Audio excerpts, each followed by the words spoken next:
Hey, so to start with, I'm not a financial advisor, and this is not financial advice. Everything in my videos are my views only. So, yeah, you know, if I like something, it doesn't mean it's going to be a great investment, and you should always do your own research. So today I'm going to take a look at a project that Collide featured, well, they're actually featuring this week. I quite like the look of it. And yeah, I mean, the world's going more and more digital. AI is taking over. Crypto and blockchain is going to be a big part of that. But as part of that digitalization journey, I believe anything that's human interaction is going to become more and more beneficial, more and more valuable. Human interaction is where the value is going to be at.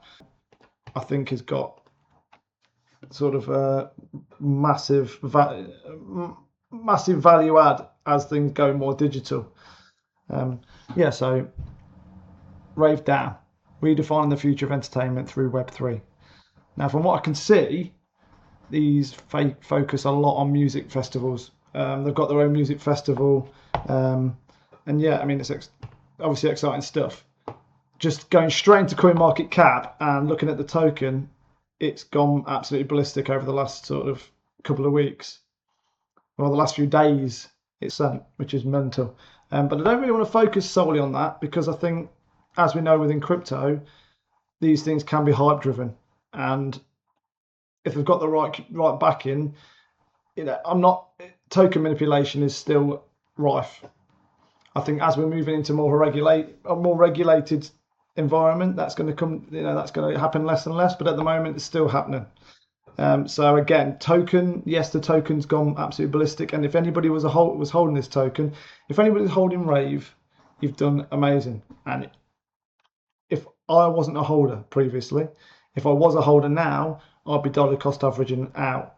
I wouldn't be selling my whole bag because I think, obviously everything is still so early. I would say, there's still so much room for growth, and we're just getting started with crypto as a whole and Web3 as a whole. So if you're holding this token, I wouldn't be selling everything, but I'd definitely be taking profits.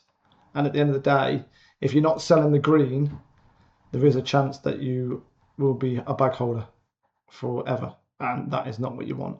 So definitely, dollar cost averaging out, and leaving yourself a good solid position to potentially keep going. I mean, it's currently at 2.3 billion market cap. Could it go higher? Yes. Has it got room for growth? Absolutely has, as the whole industry. But are we in a bearish trend? Yes, we have been for months. And could it continue? Yes. With the war going on and everything that's going on, the markets still don't know where they're going. So yeah, I mean, just if you were sat on this token, take profits. That's all I'll say. I'm gonna take a quick look at the website. I'm gonna start by taking a look at the white paper. And to be honest, it's a solid white paper. Outlines what they're looking to achieve, key challenges. That's one that I'm going to look at. Complex UX. I think that's always a massive one. Anything Web3, and I was in the industry. I was active in the industry in Web3 projects, DeFi projects back in 2019, 2020, 2021, and I'd be sat talking to developers, and everyone would be getting excited about mass adoption, big user bases, and my bugbear was always, no one's going to use it if it's difficult and if it's complicated, and wherever there's restrictions and wherever the challenges are always, if it's hard for me to use it, I won't use it, and if I won't use it, chances are lots of other people won't either. So that's always a key one with any Web3 project. How easy is it to use? And I mean, now it's 10 times easier than it's so much easier than it used to be, but it's still a big friction point for me. RaveDAO, an entertainment sandbox. RaveDAO is not just music. It's a sandbox where culture and the ecosystems intersect.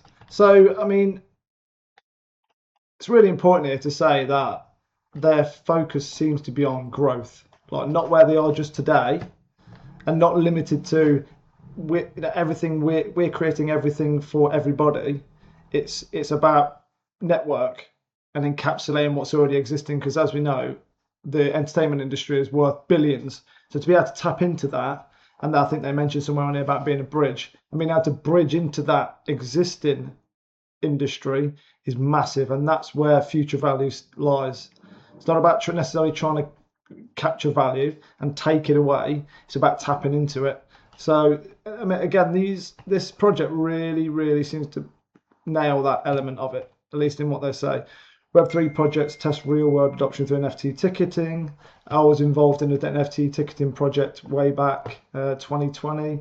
Again, I love the idea then, and I still love it today. I think NFT as a technology base it's basically good. I mean, you took tokenization, NFTs, they sort of form part and parcel of the same tech stack, and I think you'd be daft not to see that is the future. RaveDAO in action. I mean, again, it's all about real world use and real world activity. That's what you want to see, and these guys are smashing it.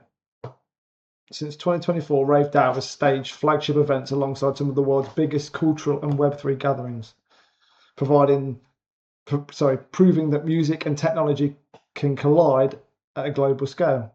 We like collide, don't we? Again, look at some of these events and some of the names here. Token 2049, Singapore, Bangkok. Yeah, I mean, it's clear to see that they're making moves and they're doing it right. Tokenomics are massive. If there's big whales in a project, it's always a red flag. If the allocation's been disproportionate against, early investors and early supporters, that's always a big one. But looking at this, it hasn't. We can see here, early supporters 5%. That's fair. Liquidity 5%. That's fair. And this is what it's all about. And especially in a DAO, community ecosystem, airdrop small. Yeah, that's what teams are funny on, because as far as I can see, this hasn't got a doxed team, and it shouldn't have. It's a DAO. It's a community project, but at the same time, it's here in the token distribution, team 20%. I mean, there's not a docs team, right? So arguably you could say, well, why is there a 20% allocation for team? Now we understand that nothing runs autonomously, so there is a team. And if they've got an allocation of 20%, I'll be thinking, well, is it right that they're not doxed? I think in this day and age, I think if it's fair and the project's built right, then it's that's understandable. The project needs funds to run. Otherwise, there's certain things that you can run with a DAO. There's certain tasks and processes that have to be done by a team, and it needs intervention.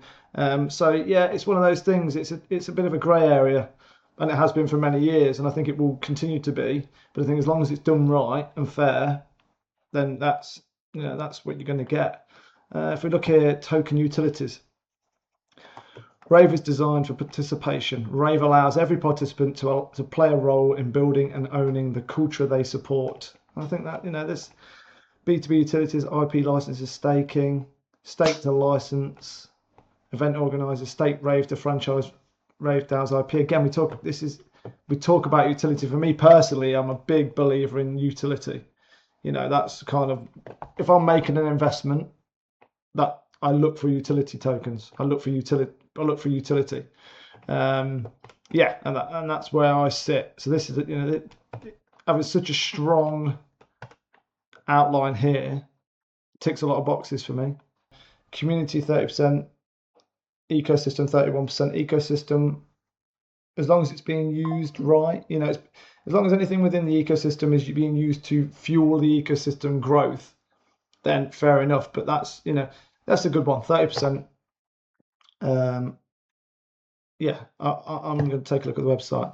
So I like the look of this project. So I'm thinking, I actually want to get involved in this. They've got, in terms of using it, I want to look at what events they've got going on. Can I buy tickets? And again, if I was holding the Rave token, I want to see utility. So they claim it's you can use it for purchasing, you can use it for voting, which is a big one, obviously within a DAO, voting and purchasing, and then benefits. So they're key, that's important. But it's, if I'm holding the RaveDAO token, my immediately, if I want to buy the token today, and really I want to use it. And that's for me, that's a key driver for utility. It's like, can I use a token? Again, that's not necessarily why I'm buying it. You might be buying it just to make money, and that's fine. But if you're buying it for utility because of fundamentals and utility, then it's like, well, can I use the token today? And an easy one is, can I buy a ticket with it? And that's what I'm going to have a quick look at today. So we just looked at their white paper, and now my Genesis membership. I want to have a quick look at that. So if I click on my Genesis membership, it takes me through to this.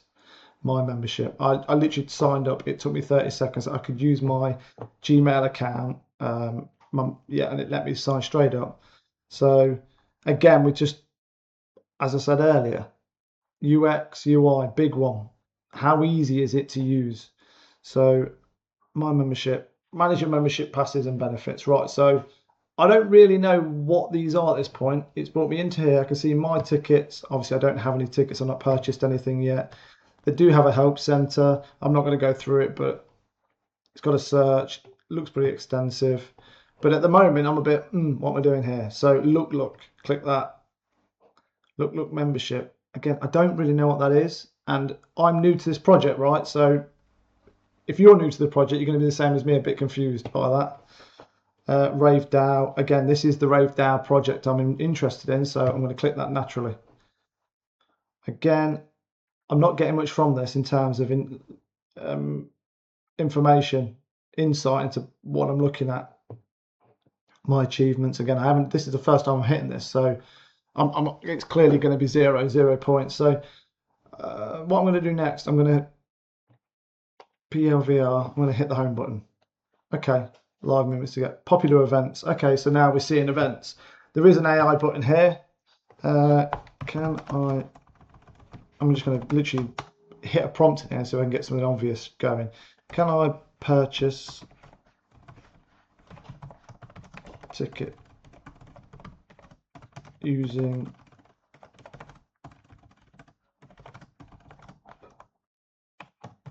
Rave? Didn't get much from that, so let's just take a look through here. Popular. I mean, this. Right, so this ecosystem's active. It's big, it's active, and that's amazing. The last thing you want to do is come on here and see no events. That's obviously a big red flag. But there's tons of events. I'll also go back to their socials in a minute, because their socials are pretty active, and it's showing that there's active events going on, which is exactly what you want to see. You want to see if a project's talking about it being, if it's talking about being active, you want to see real world activity. That's it. It's the follow through. I like Steve Aoki, so I'm going to click on this. Steve Aoki, World Club Dome 2026. Let's have a quick look at this. Book now. Okay, so now we're getting moving. I want to go book now. Leaving there. So I'm leaving their platform to book the ticket. Okay. Now, I looked at this earlier, and you can't buy these tickets using the RaveDAO token Rave. So you have to then purchase these using fiat. Again, that's fine. They're still encapsulating this within their ecosystem, but what I want to see is how this benefits the token itself, or does it benefit the token itself? Because I say there's always peripheral benefits, i.e. you can have activity within the ecosystem that doesn't directly interact with the token. That's absolutely fine. It might just bring in eyes to the project, which is beneficial, and it might bring activity within the ecosystem, which is beneficial, but it doesn't necessarily need to directly interact with the token.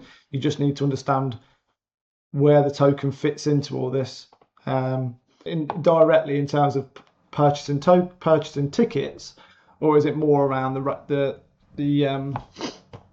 voting and benefits? Because you can obviously get peripheral benefits, staking and other things within the token. So again, if you just because you can't purchase tickets with a token, it doesn't mean that there isn't other utility there. I'm going to take a quick look at their socials now. I mean, these guys are. You can see these guys are heavy hitters. They've got loads of activity. They've got live events. I mean, dim sum stay for the rave. Yeah, again, this project, the more I look into it, the more it excites me. The more I think, to be honest, I'm going to do some deep digging after this video and see what I come up with. And I'd advise you to do the same thing. I mean, if you're already in this project, obviously you're buzzing with the market moves. If you're not in this project, check it out. There's plenty to go at. It's pretty clear that these guys are making moves. The tokens seem to have utility. Again, you can purchase tickets within their ecosystem. So RaveDAO has its own event, and within the ecosystem, they obviously list out events tickets you can purchase with the Rave token, and also they have other benefits, and there's voting. So there's a clear utility there for the token, and I imagine it's only going to get bigger. So it's definitely well worth taking a look at it. I'm going to deep dive this after for my own personal benefit. Yeah, and I'd say do the same thing. Right, I shall see you in the next video, guys. Thank you very much for watching. Please like, subscribe, share, and see you again.